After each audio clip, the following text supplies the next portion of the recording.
happened if it hadn't been in the cases of Breonna and Brave. Yeah. And incredibly traumatic for news streams. It kind of is not very strong in their case. It seems to me this was sort of driven by the American owners who like the American system of you go into a league and you stay in there forever, where, like in Germany, fans have a bigger say in the running of clubs. That's what the verdict was read out, not least because what might happen in the courtroom with a man responsible for George Floyd's death going free, but what that might mean on the streets. Yeah. As well. Good morning. It's just gone 6:30. Welcome to the show. It's a much more sombre occasion, isn't it, for the Queen today on her 95th birthday. Normally there would be some form of marking the occasion, perhaps with a new photographic, his favourite images of the Queen with us this morning. So happy birthday, Your Majesty. Know that it's going to be a much tougher day today. Yeah. But she's stoic and resilient. We are going to head straight this morning to Minneapolis because our North America correspondent Noel... Video had not been there.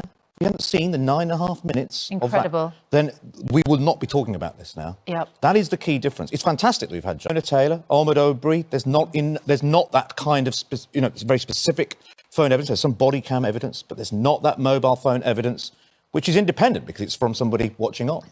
And the experience of filming that for that young woman. Yeah. Courageous. But they've stood up for Stoke fans. They've stood up for... They have. Exactly. And that's great to see. It really is great to see. It's a great moment. I think there'll be lots of bad blood. It'll be interesting when the crowds are back in the stadiums and the reaction some of the owners might get. A couple of the owners step in. The next time they try to put the season ticket prices up, what would the reaction be? You know, the plan's going to continue this sort of mini revolution. Yep. It'll be interesting. Well, still to come. After all 6 English clubs pull out of the European Super League, we'll get reaction from Crystal Palace chairman Steve Parish, watching Good Morning Britain on ITV. All very much indeed. Darren, thanks very much as well. Laura is live at Blenheim Palace. Good morning, Britain. 12 minutes after 7.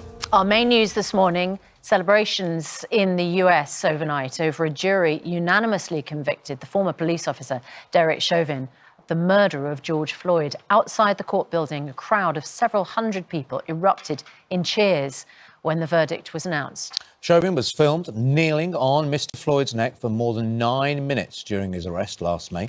The footage sparked worldwide protests against racism and excessive use of force by police. And North America...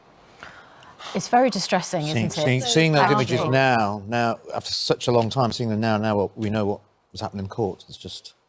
It's very difficult, actually. They've lived with this. They've lived with this injustice all their lives. And if they're young, they've heard it from their parents. It shouldn't be, but it's part of their culture. Just imagine that. This injustice is part of their culture.